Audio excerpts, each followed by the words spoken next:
Olá, alunos! Eu sou a professora de Estatística Aplicada, Rejane Rocha, e hoje nós vamos falar de medidas de posição, separatrizes e medidas de dispersão. Vamos começar a aula falando de medidas de posição. Bem, a primeira medida de posição que a gente vê é o mínimo, que é a menor observação de uma amostra, e o máximo, que é a maior observação de uma amostra. Então, vamos ver um exemplo aqui bem simples. Eu tenho esse aqui, ó, 4, 5, 4, 6, 5, 8, 4. Então, o menor valor que aparece na minha amostra é o 4 e o maior valor é o 8. Essa é uma medida importante quando a gente vai precisar fazer uma distribuição de frequência, ok? Uma outra medida de posição também que a gente fala muito é a moda. Quando eu falo a palavra moda, você pode pensar, é o significado da moda mesmo. Quando a gente anda na moda, o que a gente está fazendo? Usando aquilo que todo mundo está usando. Então, se está na moda, está todo mundo usando. Então, é isso que significa moda em estatística. É aquilo que mais aparece nos seus dados. Então, a gente fala que é o valor atributo que ocorre com maior frequência. Então, vamos ver 3 exemplos aqui do que pode acontecer na moda. Então, eu tenho esse primeiro exemplo aqui, olha. 2, 5, 2, 7 e 8. O número 2 aparece 2 vezes, portanto, ele tem maior frequência, então ele é a moda desse conjunto de dados. Nesse segundo exemplo aqui, o que acontece? Eu tenho 3, 4, 2, 2, 4, 5. Então, eu tenho que o 2 aparece 2 vezes e o 4 também aparece 2 vezes. Então, eu tenho 2 modas. Nesse caso, a gente fala que é o conjunto bimodal. 2 e 4. Exatamente como a gente faz. Você pode ter uma moda em que se usa mais de uma coisa. Não está na moda só uma coisa. Então, é exatamente isso que acontece no meu conjunto de dados. Eu posso ter elementos que vai aparecer muitas vezes, assim como o outro. Não tem nenhum problema. Posso ter 3 modas, 4 modas e assim sucessivamente. O que não pode acontecer, por exemplo, se eu tiver um conjunto de dados que para cada elemento eu tenho 2 repetições, eu não tenho moda nenhuma, porque não tem ninguém que aparece mais vezes.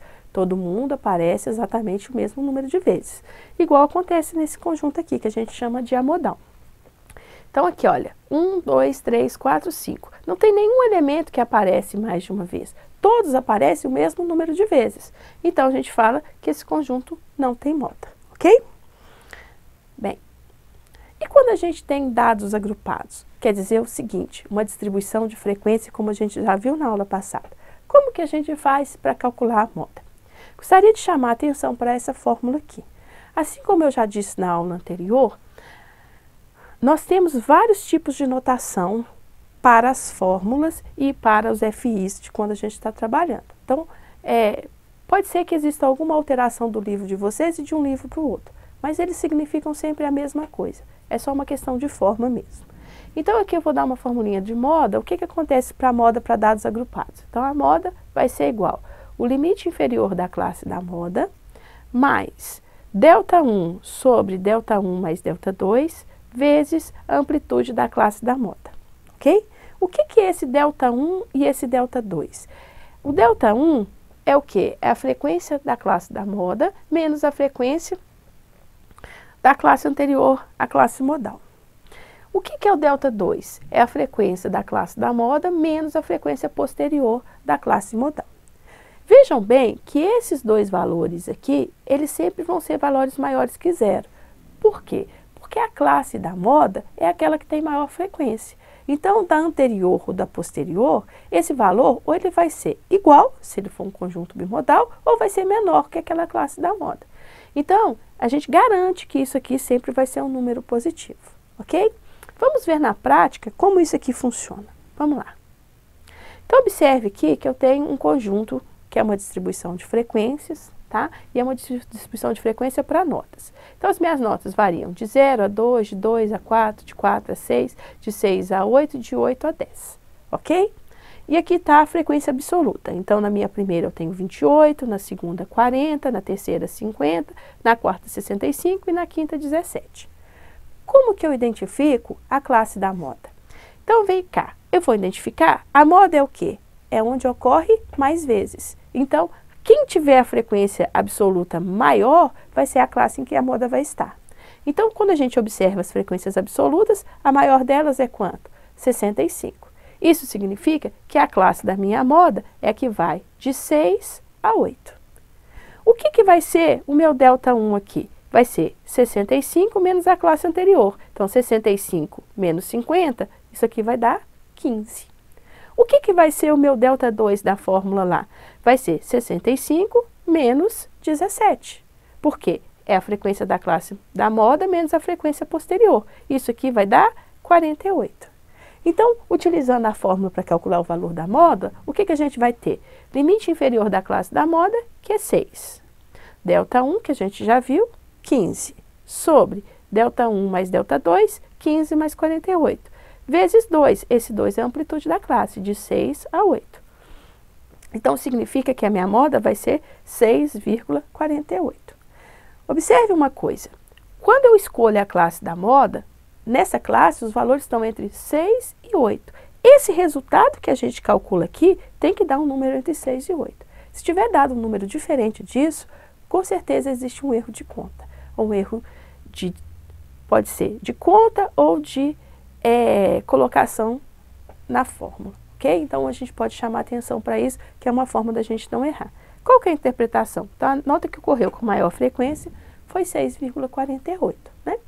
Num rol de notas, a gente espera isso mesmo, que a média, normalmente, ela é 6. Então, que a nota que ocorra mais, ela seja um pouco maior que a média. Então, a concentração esteja em torno, que a gente tenha poucas pessoas que tirem notas próximas de 0, mas a gente também não vai ter muitas pessoas que vão ter nota aproximadamente 10. Essa é a intenção, essa é a interpretação da nota, ok? Vamos para mais uma medida. Então, agora a gente vai falar sobre a média. Média, gente, em estatística, é a medida mais importante. As duas medidas mais importantes da estatística são a média e o desvio padrão. Tudo que é feito na estatística, a gente utiliza a média como um dos parâmetros principais. Ok? Como que a gente calcula a média aritmética? A gente faz isso lá desde a 6ª série de grupo, né? A gente pega os valores, soma e divide pelo total. Aqui em estatística a gente usa uma notação que talvez vocês ainda não conheçam. É essa notação desse sigma maiúsculo. O que significa isso aqui? Isso significa somatório. Então, quando eu escrevo aqui somatório do i igual a 1 até n de xi dividido por n, significa que eu vou substituir o i por 1, depois por 2, por 3, até chegar no n, e para cada substituição eu vou somando, exatamente como está escrito aqui, ó. Então, isso daqui e essa soma aqui significam a mesma coisa. Como a gente utiliza muitas fórmulas na estatística, essa notação de somatório, ela é muito utilizada para facilitar as contas e para a gente não ficar escrevendo coisas muito extensas. Então, vamos lá. O que significa, então? Vamos pegar um exemplo muito simples. Média é uma coisa que todo mundo sabe calcular. 2 mais 5, 3, 7 e 8. Então, para eu calcular a média, que a gente denota por x barra, vocês vão ver também uma notação com x barra minúsculo, não tem problema. Tem pessoas que usam maiúsculo, tem livros que usam minúsculo. É só uma questão de opção mesmo, tá? Então, x barra é igual a 2 mais 3 mais 7 mais 7 mais 3 mais 7 mais 8 dividido por 5. Então, a média aqui deu igual a 5, ok? Agora, a gente vai ver média para dados agrupados. Vocês lembram lá no ensino médio que vocês aprenderam média ponderada? Então, para dados agrupados é a média ponderada. Porém, o que acontece quando a gente tem dados agrupados? A gente tem uma distribuição de frequência e a gente não sabe exatamente quais são os valores que estão naqueles dados ali. Então, a gente tem que tomar em cada classe um valor de referência. Qual que é o melhor valor que a gente toma? Exatamente o ponto médio da classe, que é aquele onde eu vou errar menos, porque se o valor estiver próximo do limite inferior, eu estou errando pouco, próximo do limite superior, eu estou errando pouco, mas a gente sabe que normalmente a concentração está no centro. Então, a gente sempre vai tomar, para poder estimar média de dados agrupados, o ponto médio da classe. Então, como é que fica a fórmula da média? Então, a média vai ser o somatório, né, do x do i igual a 1 até k, do xi vezes a frequência da classe. Por quê? Porque quando a gente pega ali a frequência da classe, quando eu coloco uma frequência da classe 4, significa que eu tenho 4 dados ali. Então, se eu multiplico por 4, é como se eu estivesse somando 4 dados. Aqui a gente estima que todos são iguais. A gente sabe que antes de construir a distribuição, eles não são iguais. Mas depois da distribuição construída, a gente não tem como saber de onde eles vieram, quem eles exatamente são. Então, a gente faz uma estimativa pegando o ponto médio. Então, o que é o ponto médio de uma classe? É o limite inferior dessa classe, mais o limite superior, dividido por 2. Daí, a gente consegue calcular a média para dados agrupados. Ela também é muito importante em estudos, porque muitas vezes a gente recebe os dados através de tabelas. A gente não conhece os dados brutos. Para a gente calcular a média, a gente tem que utilizar essa fórmula aqui. Bem, então vamos ver um exemplo, vamos manter a questão dos salários lá. Então, a gente vem aqui, os salários, né? De 0 a 2, minha frequência é 28, de 2 a 4 ela é 40, de 4 a 6 ela é 50, de 6 a 8 o FI é 65 e de 8 a 10 ela é 17. Se a gente pegar o ponto médio, então o que é um ponto médio? 0 mais 2, 2, dividido por 2, 1. Aqui, 2 mais 4, 6, dividido por 2, 3. 4 mais 6, 10, dividido por 2, 5. 6 mais 8, 14, dividido por 2, 7. 8 mais 10, 18, dividido por 2, 9. Então, nós temos que o ponto médio da primeira classe é 1, da segunda é 3, da terceira é 5, da quarta é 7 e da quinta é 9. Daí, a gente pode calcular. Eu estou colocando aqui, porque essa minha tabela é pequena, e colocando na fórmula da média ponderada direta. Mas muitas vezes a gente também precisa calcular o desvio padrão. Então a gente costuma às vezes colocar uma extensão dessa tabela. A gente vem aqui e coloca uma coluna escrita XI vezes FI e nessa coluna a gente escreve os valores. A gente faz 28 vezes 1, 28, 40 vezes 3, né, 120, 50 vezes 5, 250 e assim sucessivamente. E aí aqui embaixo a gente coloca o somatório do XI e FI. Isso facilita muito o cálculo da média. Mais para frente, a gente vai fazer isso na hora de calcular o desvio padrão, para esses mesmos valores aqui. Vocês vão entender melhor o que significa. Então, fazendo isso daqui, né? Então, 1 vezes 28, 3 vezes 40, 5 vezes 50, 7 vezes 65 e 9 vezes 17, dividido por 200, a gente vai encontrar uma média de 5,3. A calculadora de vocês também, ela entra com os dados, ok? Então, se vocês usam aquela calculadora 82FX, ela tem como entrar com o XI e com a frequência. Basta utilizar o ponto e vírgula. No exercício anterior, você entraria com os dados diretamente, aplicando o M mais da memória. Lógico que você tem que estar na função estatística. Também facilmente dá para fazer essas continhas. Eu coloquei na página de vocês o manual de como fazer o uso da calculadora. Dê uma olhadinha. Vai facilitar muito vocês para fazer as tarefas. Então, qual que é a interpretação que a gente tem aqui? Em média, os empregados eles recebem 5,03 salários, ok? Então, aqui a gente viu as duas medidas de média para dados agrupados e não agrupados, que são de extrema importância. Essa medida vocês têm que saber calcular, ok? Bem, vamos passar para uma outra medida também importante, que a gente chama de mediana, e a gente vai começar falando da mediana para os dados não agrupados. Então, o que é a mediana? É a medida que deixa 50% de observações à sua esquerda ou abaixo dela. A gente utiliza muito o termo abaixo dela, né? Então, quer dizer, eu vou pegar os meus dados, metade dos meus dados estão abaixo da mediana e a outra metade está acima da mediana. Vou colocar aqui uma fórmula de cálculo de mediana para vocês. Existem outras formas que outros autores colocam, mas eu acho essa aqui a mais fácil de entender e de fazer, ok? Então, a posição da mediana. Então, posição da mediana a gente está chamando de EPMD. Então, ela vale N mais 1 sobre 2, ok? O que vai acontecer aqui? Como é que a gente calcula o valor da mediana? Então, quando eu calculo essa posição, se deu um número inteiro, significa que a minha mediana é um dado da minha amostra. Então, eu vou falar que a mediana é o X que ocupa a posição da mediana, esse valor calculado aqui. E daí eu vou colocar esse valor. Se o EPMD não for um número inteiro, então quer dizer que a mediana está entre dois dados da minha amostra. Então, a gente vai pegar os elementos que estão na posição anterior e posterior desse valor calculado, né? E vai pegar o ponto médio entre eles. Eu vou fazer um exemplo numérico, que isso vai ficar mais fácil de ser entendido. Observe o seguinte. Esse primeiro exemplo, eu tenho uma amostra de tamanho ímpar. Então, qual que é o tamanho da minha amostra aqui? Minha amostra tem tamanho 5. Então, na hora de eu calcular a mediana, a primeira coisa que eu tenho que fazer é ordenar os dados, tá? Eu não havia falado isso antes, mas a gente só calcula a mediana, quartil, percentil para dados ordenados, em ordem crescente, tá? Então, a gente tem aqui 2, 3, 5, 7 e 8, meus dados ordenados. Então, a posição da minha mediana, n mais 1 sobre 2, vai dar 5 mais 1 sobre 2, 6 sobre 2, 3. Então, quer dizer que a minha mediana é o elemento que ocupa a posição 3. Quem é o elemento que ocupa a posição 3 aqui? 1, 2, 3. É o elemento 5. Então, quer dizer que a minha mediana para esses dados aqui é o número quê? 5. Ok? Vamos para um outro exemplo. Quando eu tenho um n par, o que vai acontecer aqui? Então, meu n aqui vale 6, os meus dados não estão ordenados, então vou ordená-los. Na hora que eu ordeno, eu vou ter 1, 2, 3, 5, 6 e 8. Vamos calcular o elemento central, ou seja, a posição da minha mediana.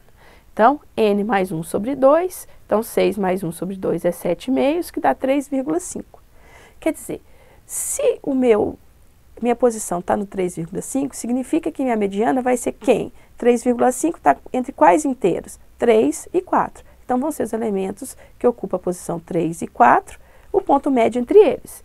Então, vai ser x3 mais x4 sobre 2. Então, na hora que a gente pega os dados ordenados aqui, quem ocupa a posição 3 é o 3. Coincidência, tá, gente? Quem ocupa a posição 4 é o 5. Então, 3 mais 5 sobre 2, isso vai me dar 4. Então, significa que a mediana desses dados aqui é igual a 4, ok? Agora, a gente vai ver mediana para dados agrupados. Então, nesse caso aqui, a gente pode esquecer o n mais 1 sobre 2, separa o ímpar. A gente tem que calcular o ponto central da minha amostra, seja ele inteiro ou não. E daí a gente vai identificar a classe da mediana. Então, a gente primeiro calcula a mediana, o elemento central, né, a posição da mediana, que é o n sobre 2. Então, toda vez que a gente estiver trabalhando com dados agrupados, a gente esquece o n mais 1. A gente vai só para o valor sobre 2, tá? Porque a gente tem uma continuidade, então não interessa essa questão da posição aí.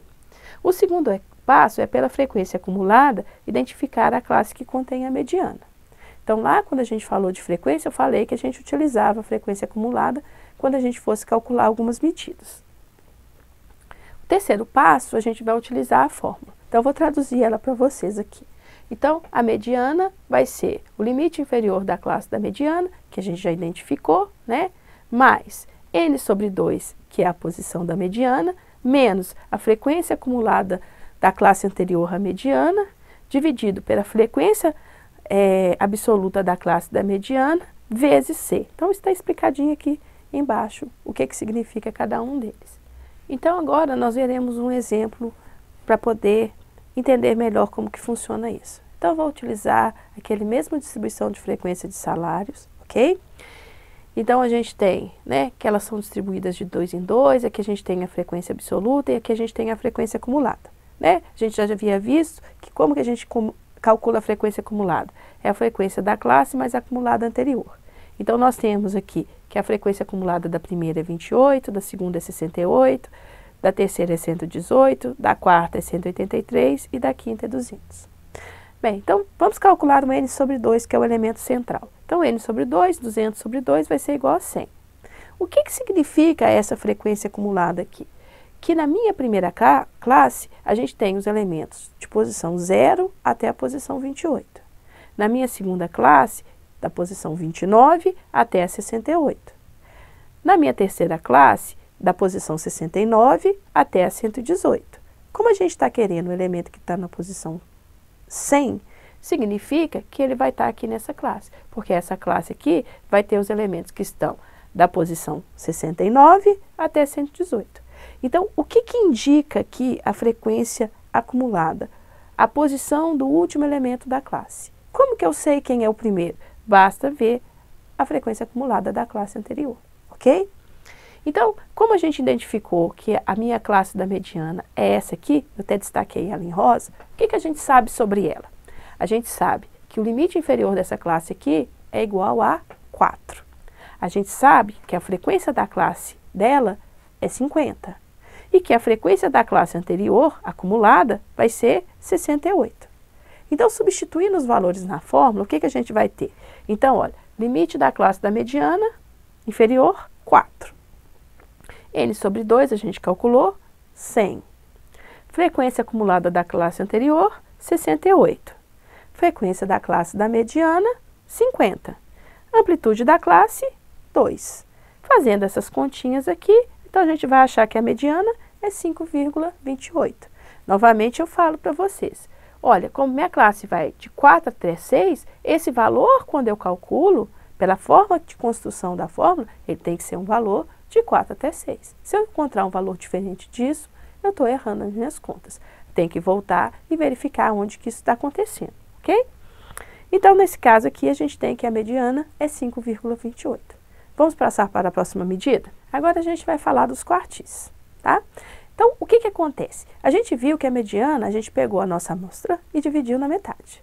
O quartil, a gente vai dividir em 4 partes. Então, é como se eu pegasse o primeiro quartil, quer dizer que eu deixo 25% das observações à esquerda. O quartil 2, eu vou deixar 50% à esquerda. Ou seja, o quartil 2 equivale à mediana. Quer dizer, então, que a forma de cálculo ela deve ser parecida, né? E o terceiro quartil, que a gente chama de quartil 3, é aquele que deixa, né, 75% dos dados à esquerda. A gente também utiliza muito, principalmente em exercício, 75% dos dados abaixo da medida. Então, abaixo que os valores são menores que aquela medida. Também é utilizado para a gente definir os quartis e medidas de separatrizes, tá? Bem, então agora que a gente já sabe o que significa o quartil, vamos ver como que a gente calcula. A forma é muito similar da fórmula da mediana. Então, vamos ver como que a gente calcula o quartil. Aqui a gente vai fazer genericamente, porque a gente tem o primeiro, o segundo e o terceiro quartil. Então, o que a gente faz? A gente divide a nossa amostra por 4 e multiplica pelo quartil que a gente quer. Se a gente quer 1, o meu I é igual a 1. Se eu quero 2, que é a mediana, o I é igual a 2. E se eu quero o terceiro quartil, o I é igual a 3. Ok? Então, a posição do quartil a gente faz I, que multiplica N mais 1 sobre 4. Gostaria de chamar a atenção aqui que a forma como eu estou falando de quartil aqui é um pouco diferente do livro de vocês. Essa é uma das formas que a gente tem de fazer quartil. Eu acho que essa forma é muito mais fácil para vocês entenderem do que a outra. Então, vamos utilizar essa daqui, que vai ficar melhor para vocês fazerem os seus exercícios, ok? Mas se usar outra, não tem problema, o resultado é praticamente igual.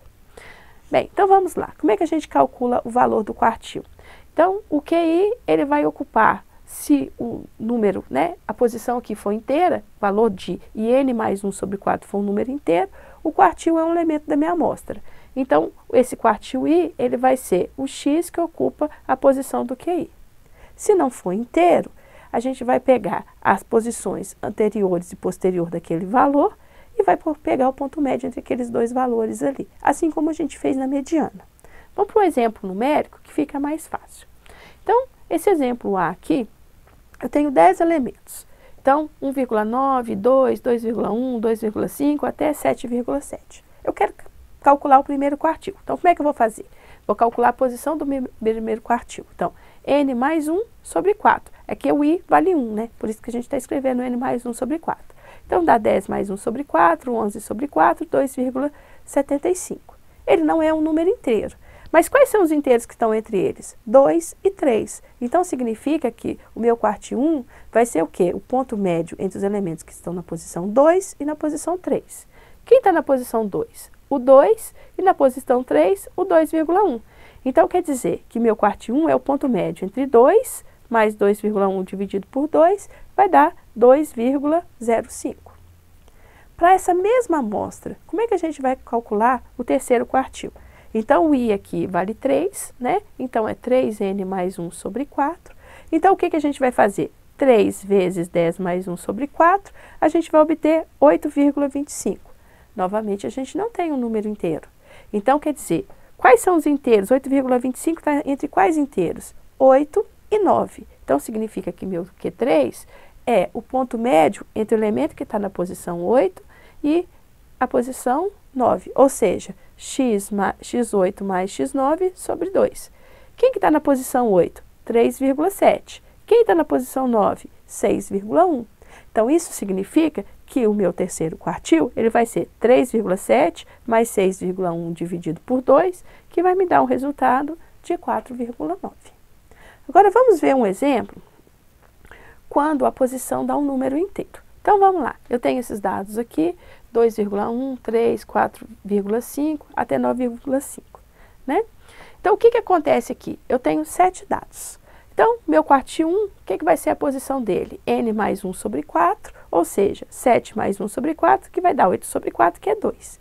Como deu um número inteiro, então meu quartil 1 é o elemento que ocupa a posição do EP1, ou seja, é o elemento que ocupa a posição 2. Qual que é o elemento que ocupa a posição 2? O 3. Então, tá aí. Para o quartil 3, a gente vai fazer a mesma coisa. 3 vezes N mais 1 sobre 4, 3 vezes 8 sobre 4 vai dar 6. Significa, então, que o meu quartil 3 é o elemento que ocupa a posição 6. Quem que ocupa a posição 6 aqui? É o 7,7. Então, meu Q3 é o elemento que ocupa a posição 6, que é o 7,7. Então, dessa forma, a gente viu como que a gente calcula quartil para dados agrupados. Se a gente, dados não agrupados. Se a gente tivesse que calcular para dados agrupados, nós faríamos o mesmo procedimento para a mediana, ok?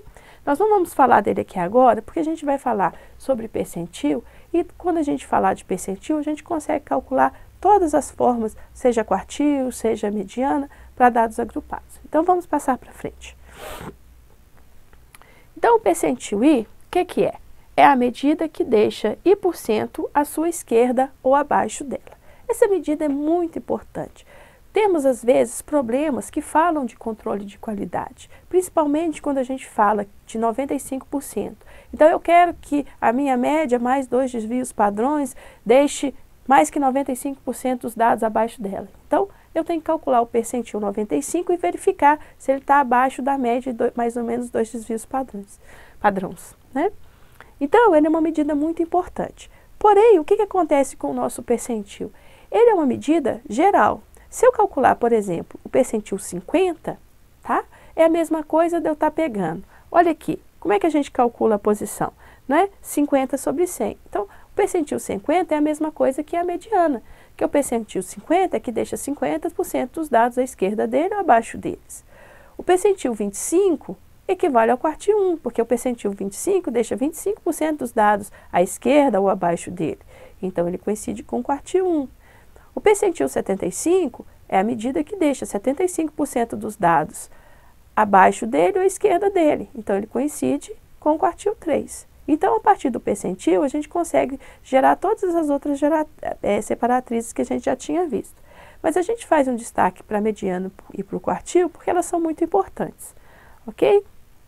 Então, como que a gente faz para calcular a posição do percentil? Então, EPI é IN mais 1 sobre 100, né? Assim como a gente já fez nos demais. E a gente tem o seguinte, se esse EPI for um número inteiro, o meu percentil é o elemento que ocupa a posição EPI. Se não for um número inteiro, a gente vai tomar o ponto médio, né, do anterior e do sucessor daquela posição que a gente calculou ali, daquele valor que a gente calculou. Vamos ver um exemplo numérico. Então, eu tenho aqueles mesmos dados, né? 1,9, 2, 2,1 até 7,7. Eu quero calcular o percentil 80, que a gente chama aqui de P80, tá? Então, como é que a gente faz para calcular a posição desse percentil? Então, vai ser 80, N mais 1 sobre 100. Como aqui a gente tem 10 dados, então vai ser 80, 10 mais 1, que é 11, vezes 80, 880, dividido por 100. Então, a gente tem que a posição do percentil é 8,8. 8,8, quais são os inteiros que estão entre 8,8? 8 e 9. Então, significa que meu P80 vai ser o elemento que ocupa a posição 8, mais o elemento que ocupa a posição 9, dividido por 2. O elemento que ocupa a posição 8 é 3,7, que ocupa a posição 9 é 6,1. Então, 3,7 mais 6,1 dividido por 2 igual a 4,9. Vocês podem observar que o P80 deu exatamente igual ao quartil 3, que é o P75. Mas aí vocês vão falar, mas um não deixa 80% e outro deixa 75%? Por que essas medidas deram iguais? Porque são uma estimativa. E outra coisa, quando a gente tem um número reduzido de dados, essas medidas elas vão acabar se aproximando, por causa justamente do número pequeno de dados. Mas normalmente a gente não trabalha só com 10 dados, a gente já trabalha com amostras maiores que 30 normalmente. Então, isso normalmente não vai acontecer. Isso aqui é um exemplo didático, é só para vocês entenderem o procedimento de cálculo mesmo. Vamos passar para o próximo. Então, apesar de eu não ter falado sobre separar atrizes para dados agrupados, a gente vai falar para o percentil e isso aí vai valer para o quartil 1, para o quartil 2, para o quartil 3. Basta substituir aqui o valor de N por 25, 75 e etc. Tá? Então, da mesma forma que a gente calculou para a mediana, a gente vai calcular aqui. Então, qual que é o primeiro passo? Calcular a posição do percentil, que é o IN sobre 100. Novamente, eu vou falar. Quando a gente passa para dados agrupados, a gente esquece se é par, se é ímpar, do IN mais 1. A gente calcula a posição bruta. Pega o I vezes N sobre o que a gente está querendo calcular. Como aqui é o percentil sobre 100. Da mesma maneira que a gente fez na mediana, a gente vai identificar a classe do percentil por meio da frequência acumulada. E por último, a gente vai encontrar o percentil utilizando a fórmula. A fórmula bem parecida com a mediana. Olha aqui. Percentil I, ele vai ser dado pelo limite inferior da classe do percentil, que a gente já identificou, mais IN sobre 100 menos a frequência acumulada anterior, dividido pela frequência da classe do percentil, vezes 100. Então, o procedimento de cálculo é muito parecido, então a gente vai pegar um exemplo numérico para fazer aqui, ok? Então, vamos lá. Vamos calcular dois percentis aqui. O P10, que é o percentil 10, que deixa 10% dos dados abaixo dele, e o percentil 80, que vai deixar 80% dos dados abaixo dele. Então, vamos lá para o percentil 10. Então, primeiro eu vou calcular a posição, 10N sobre 100. Vou utilizar aquela mesma tabela que a gente havia utilizado, né? Então, meu N é igual a 200, então vai ser 10 vezes 200 sobre 100, vai ser igual a 20. Então, o meu percentil 10 vai estar na posição 20. Então, assim como a gente fez lá na mediana, observe o seguinte, a frequência acumulada da primeira classe, ela é 28. Quer dizer, significa que o elemento 1 até o elemento 28 de posição está na primeira classe. Então, quer dizer que o meu percentil ele está na primeira classe. Então, olhando para essa primeira classe, quais são as informações que a gente tem? Que o limite inferior dela é igual a 0, que a frequência dessa classe é 28. Ué, mas quanto que vale a frequência da classe anterior, se ela está na primeira classe? Se ela está na primeira classe, não tem frequência anterior. Então, quer dizer, acumulada, claro. Quer dizer, então, que ela vale quanto? 0. Então, vamos lá. Então, o P10 vai ser, esse 0 aqui é 0 porque o limite inferior da minha primeira classe é 0. Né? Esse 20 aqui é o IN sobre 100. Esse 0 aqui é 0 porque não existe frequência acumulada anterior, porque ela está na primeira classe, então ela vale 0, né? Dividido por 28, que é a frequência da classe, vezes 2. Isso vai me dar um valor de 1,43. Quer dizer que, nesse caso aqui dos salários, a medida que deixa 10% dos dados abaixo dela é 1,43. Então, 1,43 deixa 10% dos salários abaixo dele. Bem, como é que a gente faz, então, para calcular o P80? O procedimento é o mesmo. 80N, aqui é sobre 100, tá, gente? Tá um 4 aqui. Então, 80 vezes 200 sobre 100, isso vai me dar 160. Então, vem aqui na frequência acumulada e vou olhar qual que é o elemento, onde que está a classe que está com o elemento 160. Então, novamente, a gente pega aqui, olha. Nessa classe aqui, o último elemento é o 118. Então, quer dizer que essa classe marcada de amarelo aqui, o primeiro elemento dela ocupa a posição 119 e o último elemento 183. Quer dizer que o elemento 160 está nessa classe aqui, ó, tá? E o que acontece nessa classe? Eu tenho que o limite inferior dela é 6, frequência da classe é 65, frequência acumulada anterior é 118, né? E o C é igual a 2, C é a amplitude da classe, de 6 até 8 eu tenho 2. Substituo esses valores, então, limite inferior da classe, 6, 160, que é a posição, que é o N sobre 100, menos frequência acumulada anterior, que é 118, dividido por 65, vezes a amplitude da classe, que é 2, vai me dar um resultado de 7,29. Isso significa que 80% das pessoas dessa empresa aí recebem menos do que 7,29 salários mínimos. Esse é o significado do percentil 80 aí em termos de interpretação. Então, aqui a gente encerra a parte de medidas de posição. Vamos começar agora as medidas de dispersão, que é uma outra coisa muito importante em estatística. Por quê? Quando a gente tem uma amostra de dados, a gente vai falar uma medida que representa melhor aquela amostra, mas ela pode ter uma variabilidade. E essa variabilidade ela é medida pela dispersão. A medida de dispersão mais importante que a gente tem é o desvio padrão. Existem outras medidas de dispersão, mas aqui no nosso curso a gente vai falar sobre a variância e o desvio padrão. Então vamos lá. Então a variância para dados não agrupados, como que a gente calcula? Então a variância é a média de dispersão dos dados em torno de sua média. Então a gente chama ela de S2, então ela vale x1 menos x barra ao quadrado mais x2 menos x barra ao quadrado mais xn menos x barra ao quadrado dividido por n menos 1. Tá? Porque a gente tem uma amostra e a gente fala isso que a gente chama de grau de liberdade. Mais para frente a gente vai falar um pouco mais sobre isso. Então, o que acontece aqui? Então, eu posso escrever que a variância é dada por quê? O somatório do i igual a 1 até n, tá? De xi menos x barra ao quadrado sobre n menos 1. Como a gente sempre quer comparar uma medida de posição, que é a média, que é a principal medida, com uma medida de dispersão para ver a variabilidade dos meus dados, e aqui eu tenho uma medida quadrática, então, para comparar com a média, eu tenho que ter uma medida que não seja quadrática. Se a gente pegar a variância e tirar a raiz quadrada dela, a gente tem a medida que chama raiz desvio padrão, que, em termos de medida de dispersão, é a mais utilizada em estatística. Então, média e desvio padrão são coisas que acompanham a gente na estatística o tempo inteiro. E grande maioria das vezes, tudo é feito com essas medidas aí sendo presentes nas nossas estatísticas, tá? Uma fórmula alternativa para variância e que facilita muito a conta é essa daqui. Então, quando a gente está fazendo, é mais fácil fazer por essa conta do que a outra ficar somando, porque a gente já tem isso daqui para calcular a média, a gente pega a média e eleva ao quadrado, então a gente acaba fazendo essa medida aí. Então, S2 é o somatório do xi ao quadrado, né, do i igual a 1 até n, menos nx barra ao quadrado dividido por n menos 1. Como essa medida aqui é uma medida que vem de uma diferença de quadrado, então eu faço a diferença e elevo ao quadrado, S2 sempre vai ser uma medida positiva. Significa, novamente, se você está calculando variância, deu um número negativo, existe um erro de conta aí. Então vamos lá, vamos ver um exemplo para dados não agrupados. Então a gente tem os dados aí, 7, 7,5, 8, 8, 8,5, 9.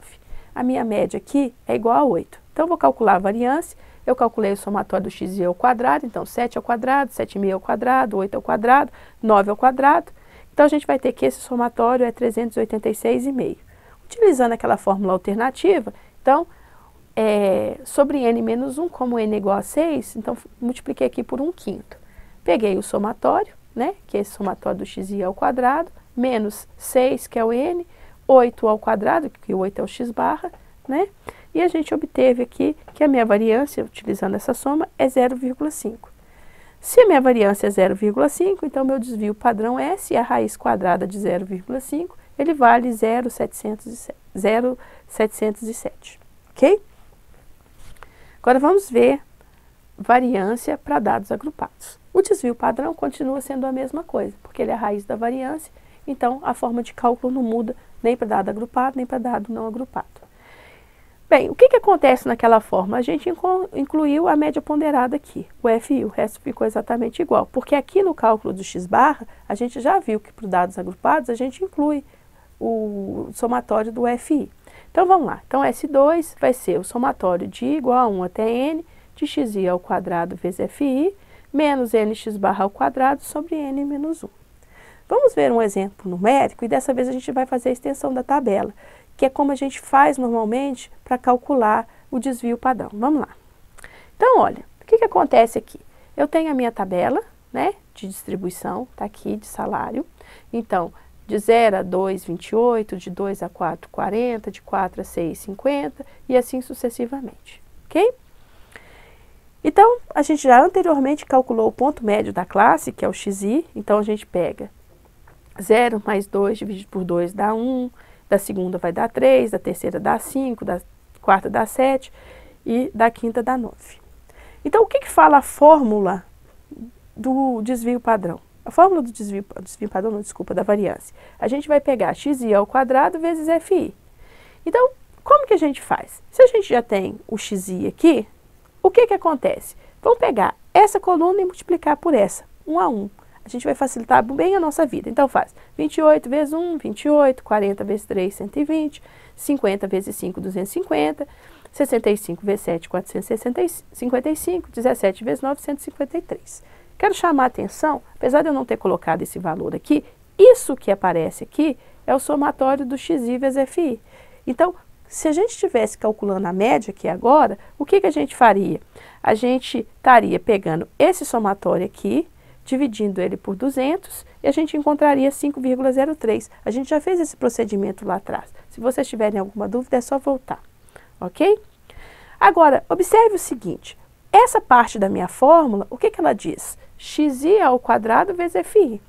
Observe que aqui a gente tem a coluna do xi, aqui a gente tem a coluna do xi vezes fi. Se a gente multiplicar essa coluna por essa, o que a gente vai obter aqui?